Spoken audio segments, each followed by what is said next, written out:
My name is Victoria Iwerika from Lagos, Nigeria. So my name is Nanza Margaret Olopo. My name is Cindy Ihwamadweni. Hi, my name is Jalason Onuga.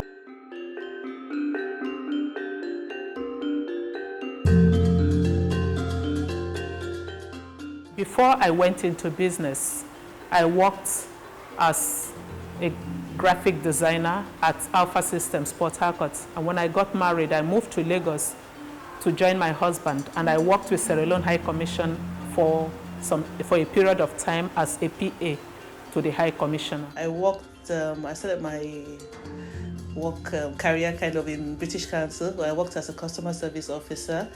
And then from there, I went on and did my professional qualification in HR, and now became a HR professional, so to speak. So I joined XDS Credit Bureau and worked as a HR manager. I have some experience with the National Economic Reconstruction Fund. I have legal experience. I currently work for government, essentially. I'm a legal officer. I did digital media marketing, so trading of ads, buying and selling of ads online.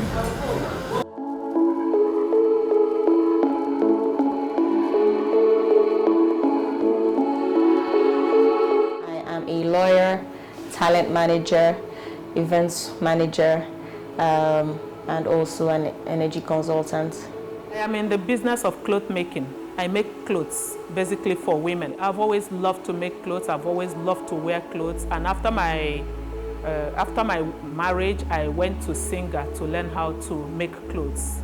It's the desire I have for good clothes, the hunger I had was what inspired my passion for cloth making. My business is a handmade glitter and shimmer cosmetics line. All my products are vegan friendly and cruelty free. I currently make body shimmers. You have to shake before you use it. And lip kits, which are on sale now. I started off with eyeshadow glitters, and so what inspired it was personal problems I found with my makeup.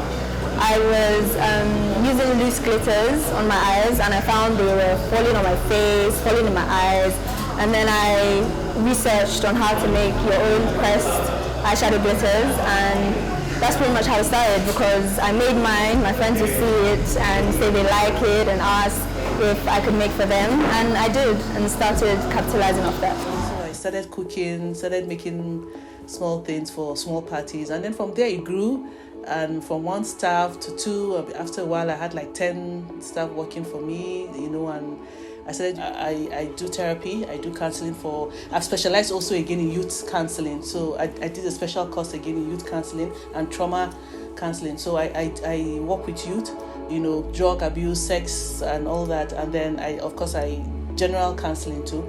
And then what I have now been able to do now is that I've been able to fuse the cooking and the therapy together. So I do what I call cooking therapy, and so people come because sometimes I have like 14, 13-year-olds, maybe troubled, maybe going through a bit of adolescent challenges, and you bring them in. They don't want to just sit on a chair and listen to you for 2 hours. So what we do is that I set up a cooking class, and then during those cooking classes, I now turn it into like a therapy, and I ask questions. And so after 3 hours, you find out that you've gotten a lot out of the young person and all that.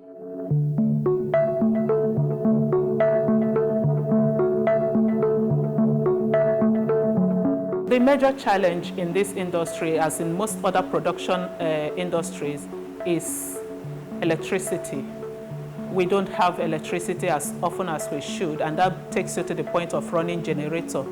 And now you have the problem of high cost of fuel or diesel, and then the issue of your generator breaking down and all that.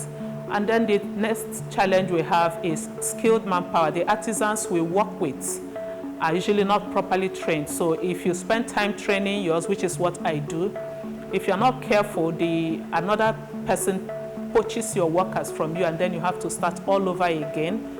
The next other challenge we have is in business, especially women, is the inability to access loans or support from any means. I remember at a point I was opportune to gain scholarship from Goldman Sachs international, and that made me one of the 1,000 women that gained that scholarship. And I know the extent that scholarship went for me. So if things like that can be made available to women in business, it will go a very long way. Mainly promotion and brand visibility, because there are so many other brands that are doing similar products. So yeah, mainly pushing my brand out there, making it stand out. And also it's time consuming because I literally hand make these products by myself. But that's a challenge I'd rather have, because it makes sure each of my products are done specifically, made efficiently, and keeps a certain standard. We've faced all sorts of challenges in this industry. I'm fully in the media and entertainment space now. And from finding funding just to kickstart any project, film project, events project, to even push your talent to as far as you want them to go, you would face financial challenges, that being the first. You also face policy challenges. There's all sorts of new tax laws now, especially in Nigeria, surrounding this space, and we could face that. And even just getting anything done in this country, from really incorporating your business and trying to progress, you would face so many obstacles and bureaucracy here and there. Also, being a woman in this space as well, you're not just a young entrepreneur. You're a woman that has to walk into rooms, walk into offices, and be taken seriously, and that in itself is also another challenge. Okay, challenges basically funding, because at a time, when you're doing a business and you don't have much capital, you find out that, especially if it's business from home, you find out that when you make profit, it tends to go back into the house, and then sometimes by the end of the day you find out that you're kind of burnt out because you don't really see how much money you're making. So yeah, so funding, but when there's capital, you launch out, it's a lot easier. So funding, of course, has been a bit of a problem. Mentorship, somebody who would push you and say, okay, no, you know what, do it this way, do it this way. So I've had to make all my mistakes and learn, slowly and gradually, and all that. So basically that's it. And then of course when you don't have capital, you can't take the business out. So basically my business is at home. Sometimes it's difficult to attract the kind of people you want. If I probably had a place in Wuse or Asokoro, it probably would be different.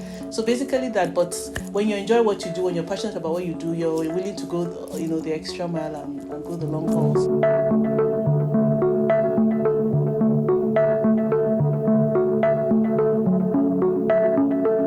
Essentially, I think the government could give grants that would be sufficient enough to allow businesses grow to become self-sufficient. Come to think of it, then the artisans we work with, there are no training schools run by government.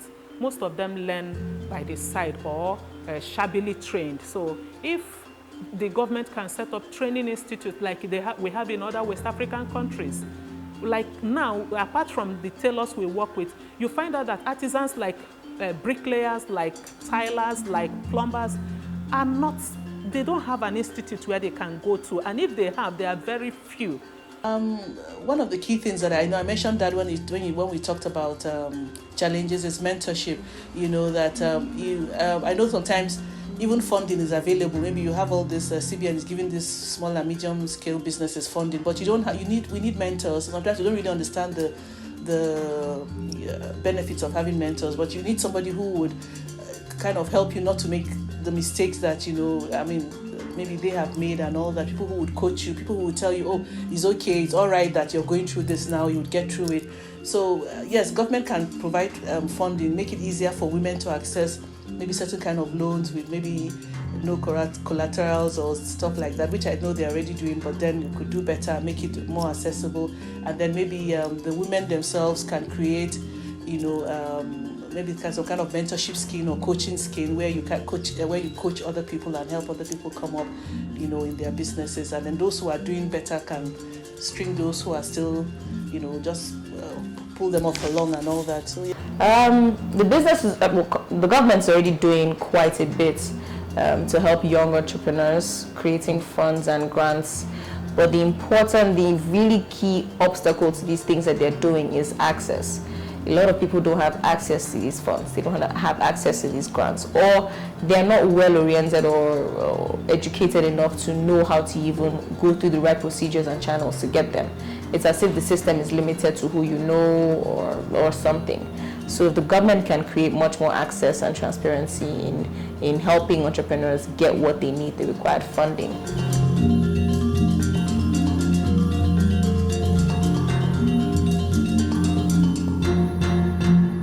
Well, I'm not particularly young. In the next 5 years, I should be thinking of retirement.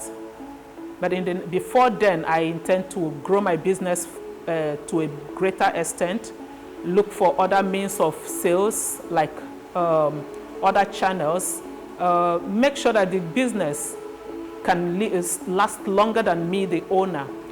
Try to establish the possibility of having someone to take over from me. And then I want to have a training school where tailors can be trained, properly trained, because I noticed that things are done shabbily in the industry. Most tailors are not properly trained. I see Luxury Cosmetics as a brand that would be known for quality products that people would always come back to. I see myself in stores all over Nigeria, global scale as well, and not just stores around, but my own store as well, where I can physically interact with the customers and engage them on a more personal level.